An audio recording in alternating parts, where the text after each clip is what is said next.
warm welcome and mahalo to Stewart Blackburn. I'm so very happy that we are here together. And as you just said, we are separate between us, this globe between us. We're on the other side of the world, and despite that, we can talk. It's wonderful. And Yes, it's a wonderful treat, and I'm delighted to be here with you, Christoph. yeah, thank you very This much. should be fun. Yeah, it will. Um, yeah, let me just introduce you a little bit. You're living on the Big Island of Hawaii, on Yes. the East Coast, I think, right? On the east side, on the wild side of Kilauea volcano, Oh, the lava flowed 2 years ago. Um, well, it was just up the hill up there, and cut off the road there, and threatened to cut the road up there. And I had the volcanic, um, the volcanic air, the smoke and the steam and all that overhead for 3 months, um, and 700 homes were destroyed by the lava. A yeah, number of my friends lost their homes, and so it was a very wild time here. It's very peaceful right now, but this is where I live. Being on an active volcano yeah, in the area where the eruption can easily happen and does happen on occasion, um, it means that there's a wildness to this area that I particularly cherish. yeah. But your home was safe. You did not lose your home, right? No, Yeah. no, didn't. No, I'm fine. And my yard is got full of trees and flowers and everything. Yeah, great. Because I met Serge Kahili King in January, and he told me that his home is now under very thick lava Yeah, yeah, buried. So yeah, yeah. That was a great shame. It was a beautiful house, but yeah, you know, that's what happens when you live on the side of a volcano. yeah, yeah. Yeah, you are an author and spiritual teacher, spiritual counselor, and Huna teacher. And on your website, you have the wonderful sentence I found today that your aim is to bring more pleasure into this world, right? Yeah. Absolutely. And you call your work the shamanism of pleasure. Yeah. Well, I do. That's one of the names, but One of the names. Yeah. yeah, the idea here is that um, we often forget that the motivation for every single thing that we do, now this is the motivation, is to feel better than we currently do. So pleasure is a generic word that encompasses all the various ways that we feel good. Mm-hmm. So it includes love and joy and happiness and all of that. So we're always trying to feel better, and we often forget when we get caught up in the busyness of this life that what we're after is feeling good.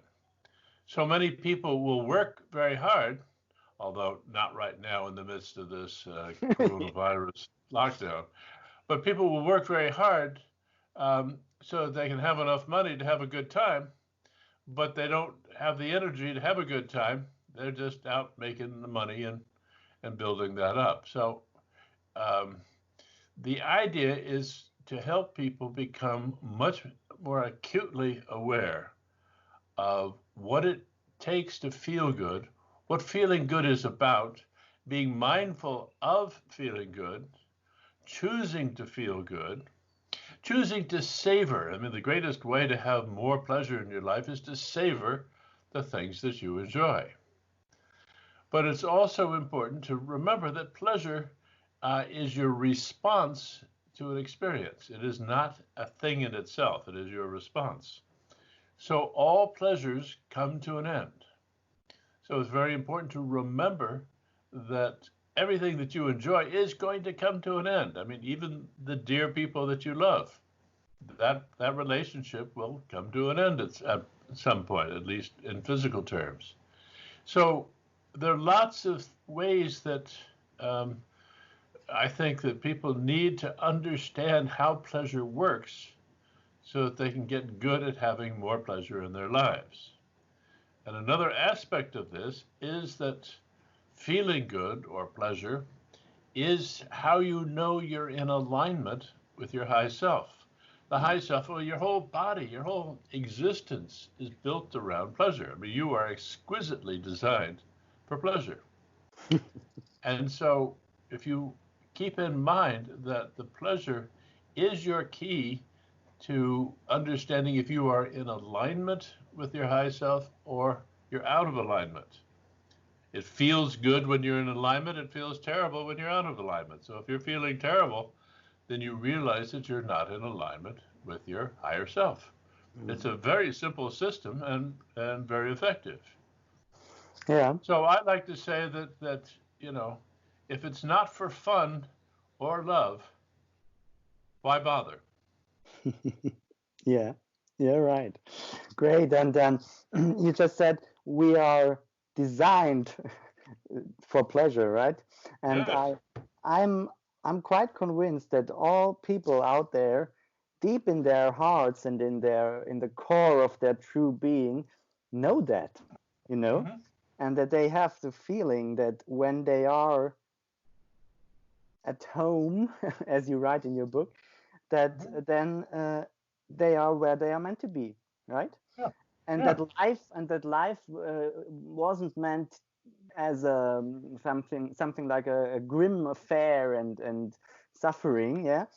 But what is the reason? What do you think? Why do many people live in a world of beliefs which are so far of this truth that they are in their cores designed for pleasure and that the world and the life is meant to be joyful? What do you think is the reason that many people are living in a world which is very far from that and they don't believe it? Well, I would suggest that um, over hundreds and hundreds of years, we have been taught, we being Western people primarily, but not Yes. exclusively, I mean the Chinese and the Indians as well, that that there is a higher duty to be followed and taken care of, that we are supposed to be doing life a certain way. This is a kind of, well, I was going to call it brainwashing, but in any case, it is a kind of programming that allows people at the top to keep control over the people that are not at the top. So we're told that we are supposed to be doing certain things. Mm. Well, some people will say, well, God said that, you're supposed to do this or whatever. The There are all these ideas that run counter to the way we are actually set up to be as human beings. If you follow the nature of who you are and realize that you will get pleasure out of certain things, and at some point you'll become bored with that, or for some reason it won't satisfy you the way it used to, fine, then you move on to a greater pleasure. And if you keep going along this path, you will increasingly find more and more pleasurable things to connect with, and then you'll let those go and go to even higher pleasures until you get to the great spiritual pleasures of connection and just savoring the connection with your higher self. That being said, um, there's all sorts of stumbling blocks and people who want to say, no, no, no, no, that's not how you do it. You've got to do it this way, or you've got to do it that way, as opposed to letting each of us find our own pleasures, because we're all unique, we're all different. So our pleasures are different.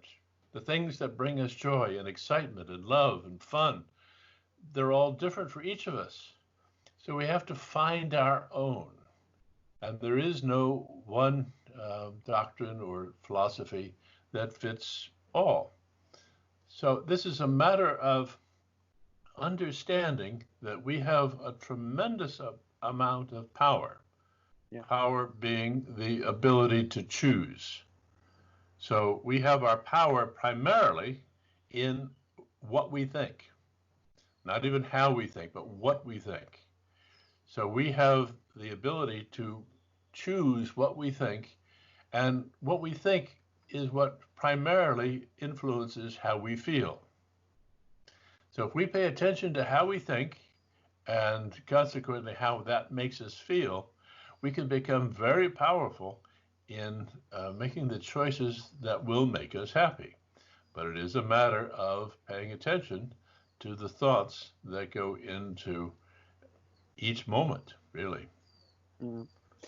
Yeah, and it is first of all, it is the first step is to know that we have this power, right, and to accept it, because Yes. many people think that the things they are thinking are just coming, and the focus is not it's not that important where I choose to focus on, and so on. So that there is many beliefs in this, and yeah, still a way to go for us as humankind, but it's always getting faster, I have the impression, right? Yeah, I agree with you. I agree with you. I think that the most important aspects of understanding our thoughts is to be very, very vigilant that our thoughts are not tearing us down. They're not criticizing us. They're not making us feel bad about ourselves. Our self-esteem is very, very precious, and it comes from how we are thinking about ourselves. In order to be really powerful, in order to really be happy and to accomplish the things that we want to accomplish, we have to have a well-nurtured self-esteem, self-confidence, if you will. And we do that by being mindful of what we say to ourselves. So if we are constantly criticizing ourselves for not being this or not doing that, then we are tearing down our self-esteem. We're destroying our self-confidence and hurting ourselves immensely.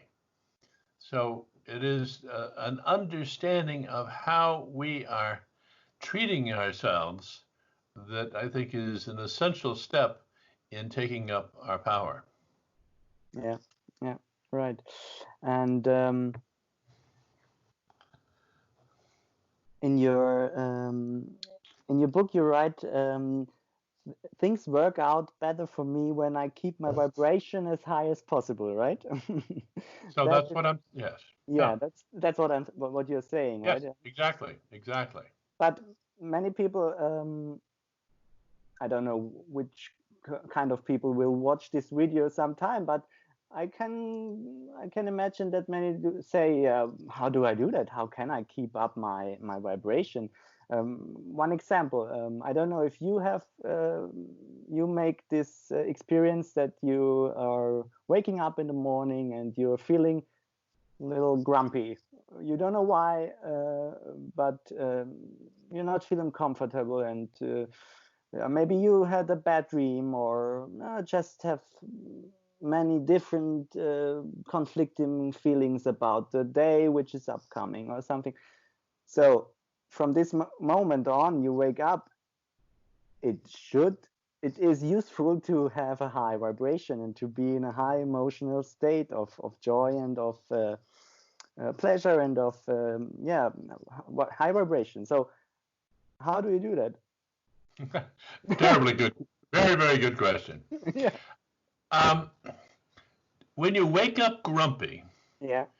it means that you have not finished processing the emotional stuff that is in your life from the day before and through the night.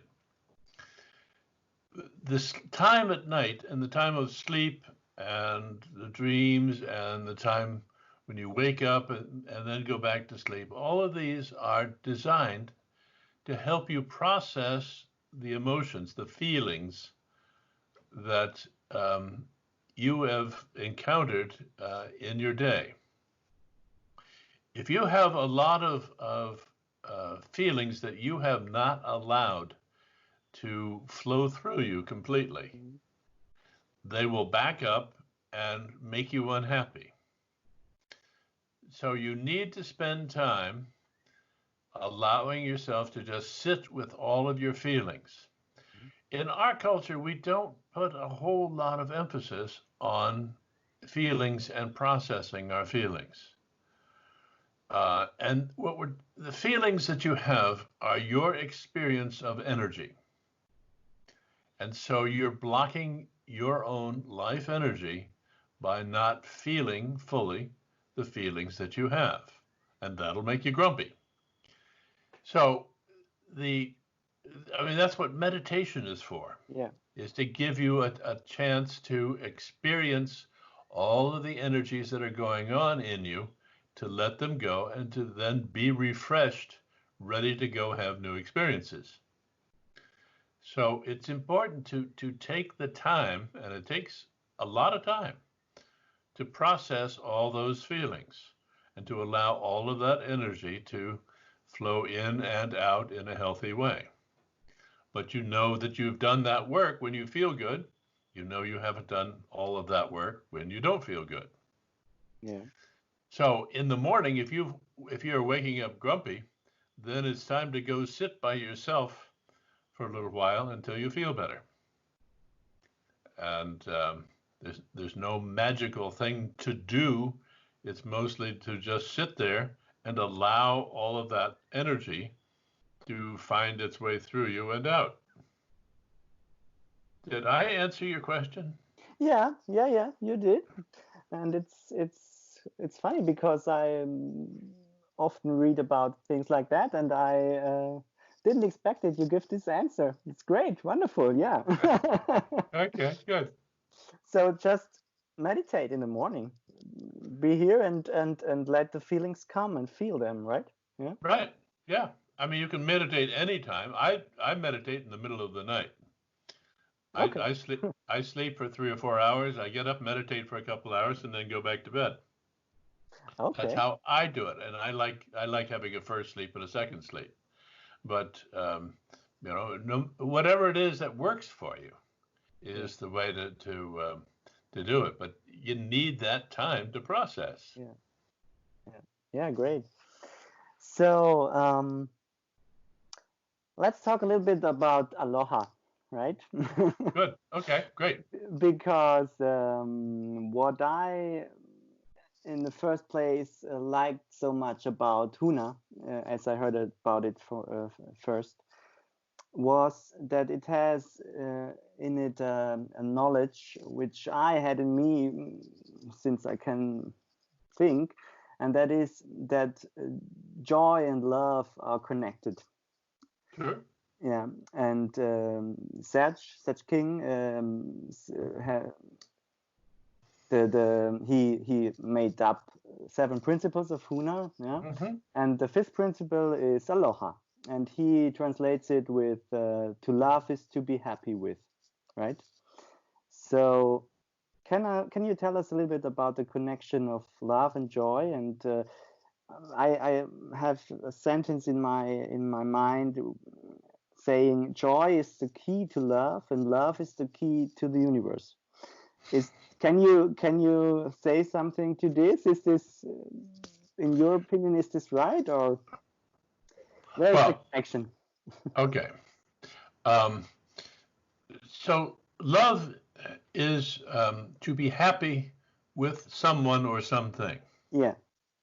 So what it means is that you open a connection with someone or something, and you allow the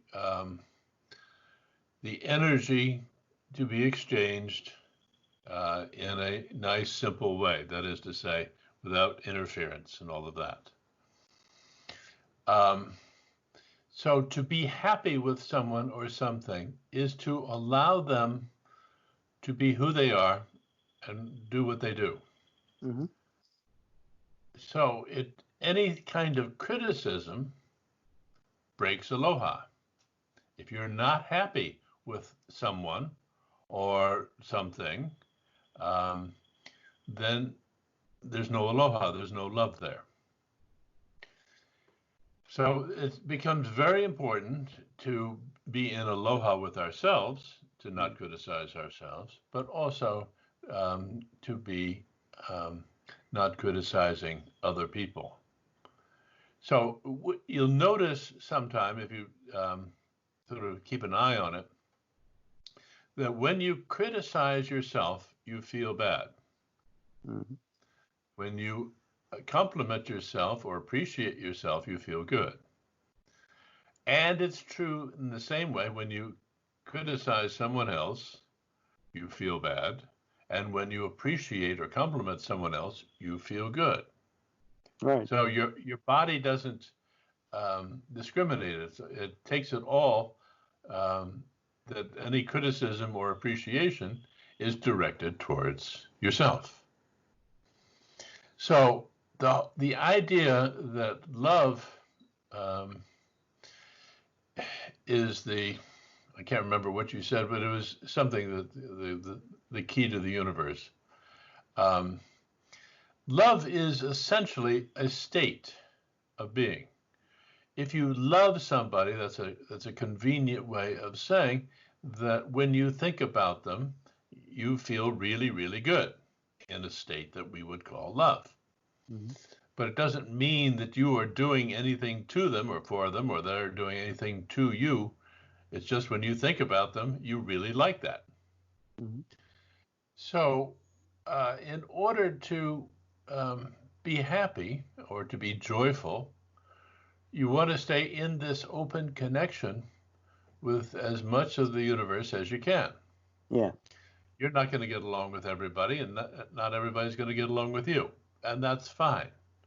But the more you can appreciate people and things and everything around you, the more time you spend appreciating, that is recognizing the value of whatever it is you're thinking about, excuse me, the happier you will be. Yeah. I've got a little exercise for you and your viewers. Yeah. So, okay, so I'm going to address it to you, but I'm inviting everybody that's watching this to do it for themselves. Yes. So, on a scale of 1 to 10, how good do you feel right now, with 10 at the top?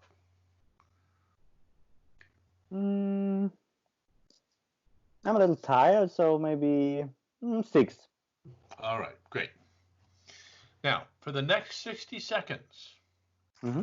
I'm going to ask you to quietly look around your room and find things to appreciate. Now, I'm going to time you with my shaman's watch. Wonderful. Yeah. And I'm going to just let it go for 60 seconds while you appreciate everything you can. And you can appreciate things more than once. But just spend the next 60 seconds appreciating things.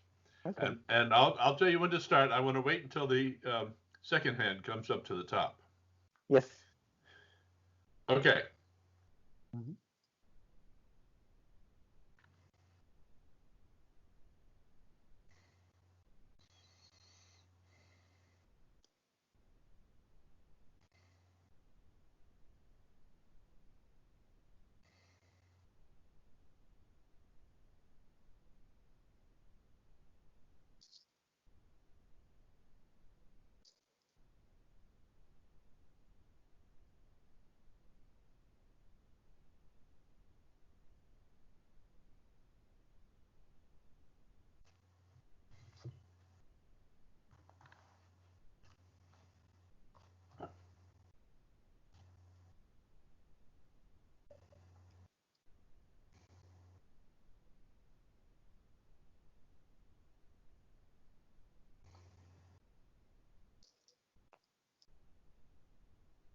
Okay, that's 60 seconds. On a scale of 1 to 10, how do you feel? 8 to 9. Yeah. Okay. That's 1 minute of appreciation, and you feel a lot better. Yeah.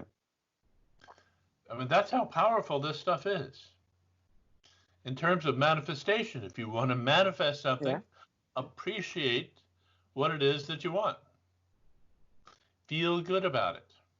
Mm.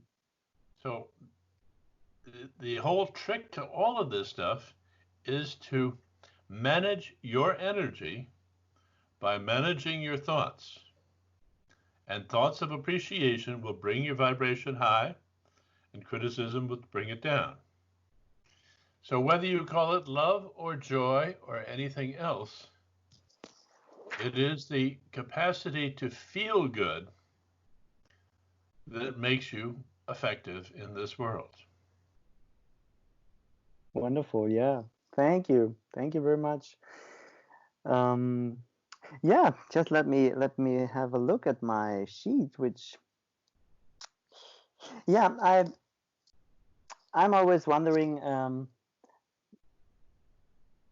I've been to Hawaii in January, and in my thoughts and in my things I do, I read much things about Huna and about Hawaii, and I'm always wondering, wow, why could all these ideas spread there and be safe there, you know? And I have the impression that these ideas of the Aloha spirit and of the Hawaiian spirit really have the key in it for many challenges we have now in the world. Yeah. So what do you think? What is this treasure of the wisdom of the kahunas and of this special vibration of Hawaii, from which the whole world could learn, especially now in this very special situation we have now with the with the COVID thing and so on?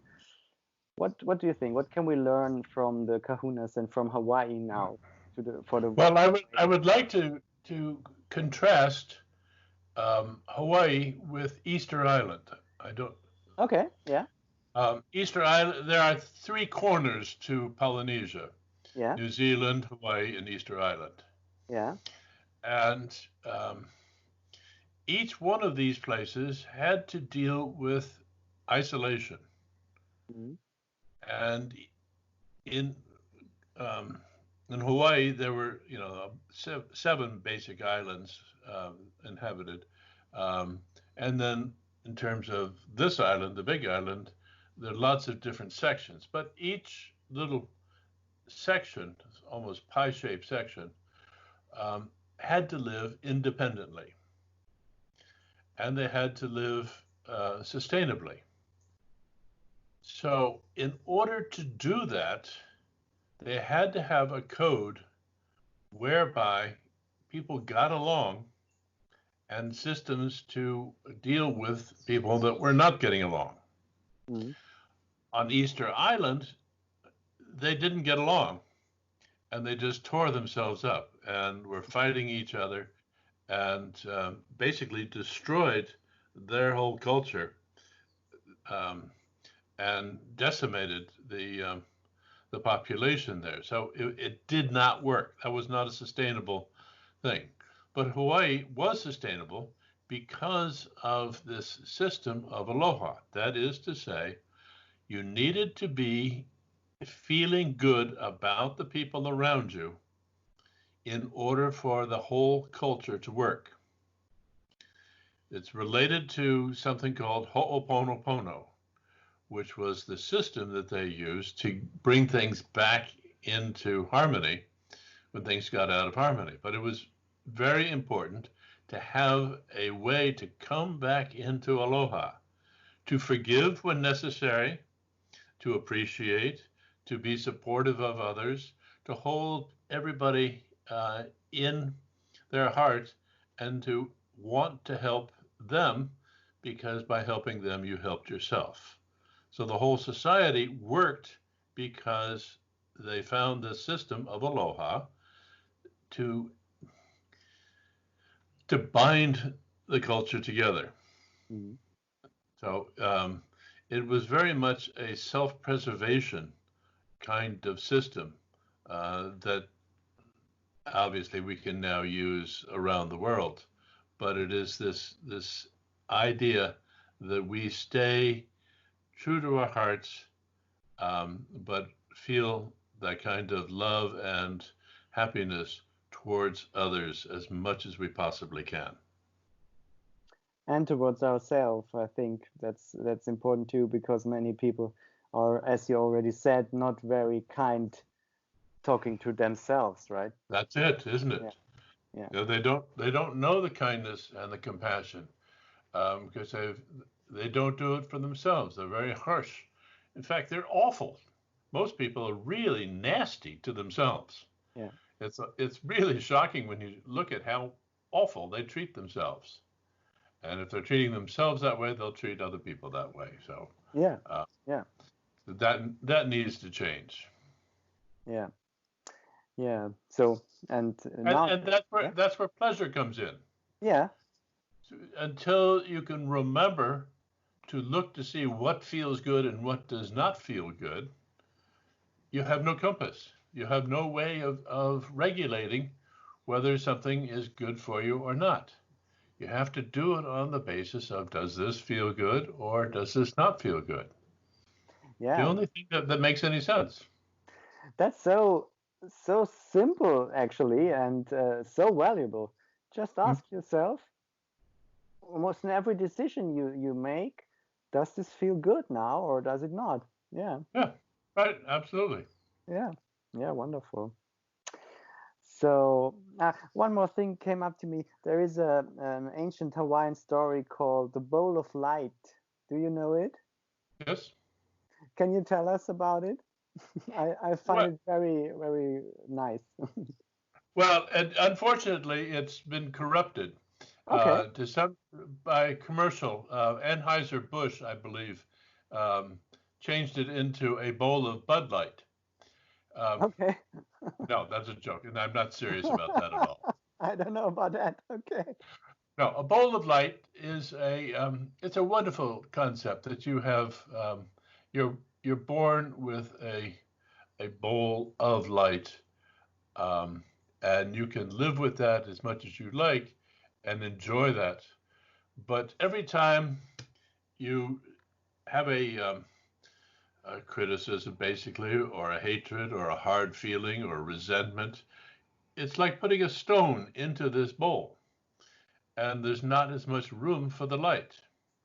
And if you keep placing these stones in your bowl, there'll be no room at all for light. So you need to take out these stones, these hatreds, these resentments, these criticisms, these angers, these disappointments.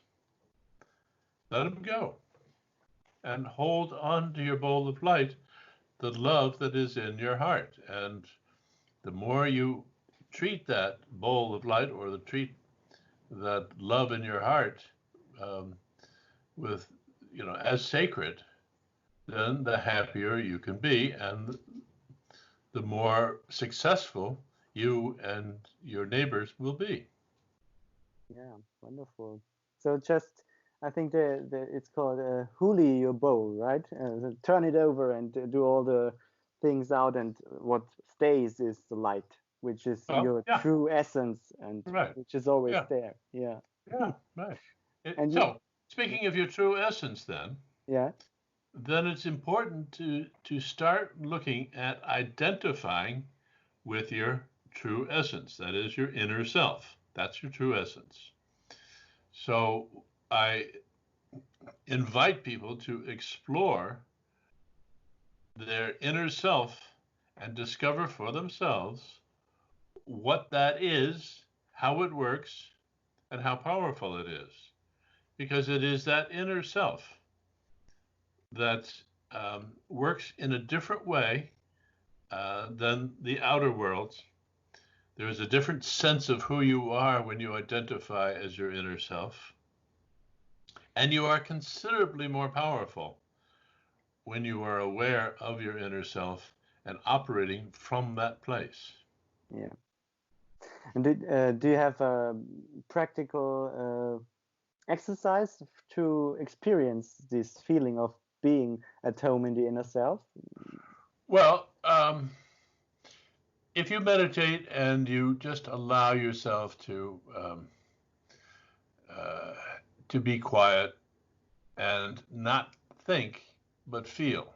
Yeah. This is the thing. The feelings um, are the experience of the inner self. Yeah. When you feel beauty, when you feel awe, these are very big and easy ways to feel the inner self. But all of your feelings are basically your inner self experiences. So to be in nature, it's easy to feel your inner self. Um, and quietly meditating, you can feel your inner self. But there are lots and lots of ways to do this. Mm. Anybody that's interested in Tantra probably knows the Vijnana Bhaidava, which is 112 ways to go to God. Well, God, in that sense, is another name for the inner self. Mm. So there are tons and tons of ways to get there. The question then becomes, what do you do when you get there? Well, you can explore the universe, basically. Yeah. But there are all kinds of ways to get there. Some people will dance. Some people will chant for a long time. Um, you know, there's just so many ways to do it if you are quiet and paying attention to what you are feeling. So many people have so many thoughts going on in their mind, and that prevents them from being able to really get into the deeper states. Well, those thoughts and that monkey mind, if you will, is a function of tension. So you want to relax. But if you focus and try to relax, that'll be stressful and you won't be able to do it. Yeah. I, I recommend that you pay attention to what you're feeling. Allow yourself to just feel. And if you do that practice for a while, you'll realize soon that you can feel into other people, you can feel into trees and plants, you can feel into the earth, and allow your inner senses, which are part of your inner self, to tell you a whole lot more about what's going on than your five senses will. And that's also where your intuition is. So if you allow yourself to listen for your intuition, allow it to come to you when it's ready, then you can add a whole lot more information and a much bigger dimension to your life. But this is a matter of simply finding what works for you in terms of being quiet and feeling and allowing your senses, your inner senses, to take in information and to experience things that you wouldn't otherwise experience. Yeah. And yeah, find the practice which feels good for you. Mm-hmm. Right. Right. Right. Yeah. Yeah. Yeah. Wonderful. Really, really great. I'm very grateful that we can have this conversation. And yeah, as I said already, I think many of these ideas spread in many cultures over the world, not just in the Hawaiian Mm-hmm. culture. Mm-hmm. But as you Absolutely. said, yeah, but as you said, this isolation. It's interesting for me that you said it because um, from the isolation, you first think it's a negative thing to be isolated, but here it contains something like a treasure for the whole mankind, for the humankind, you know. So Absolutely. yeah, so let's cultivate aloha and let's experience our joy and our pleasure, and let's see where it leads us, right? Good. Yes, absolutely. Thank you very much. Mahalo nui for this conversation and around the whole globe. It's You're amazing. You're very welcome, Christoph. I've thoroughly enjoyed this conversation, and I wish you great peace and love Yeah. and all the pleasure you can muster. Yeah, and I'm looking very much forward to read the rest of your book. It's time to come home. I'm just in it now, and Oh, yeah, good, good. I like it Man, very good. much. Yeah. Good. I'm So, delighted. yeah. So, mahalo nui, and have a great day on the wonderful Big Island of Hawaii. Oh, it's sunny Enjoy. now. The Yeah, sun. Yeah. Yeah. wonderful. Yeah, Good. it was here. It was sunny today too. So now we have the spring and going into summer. Now the weather is now almost like in Hawaii, but only Very, almost. very good. Thank you Okay, very much. I thank you. we'll talk again sometime soon, I hope. Yeah, that would be great. Mahalo. Bye bye. Thank Bye you. bye. Aloha.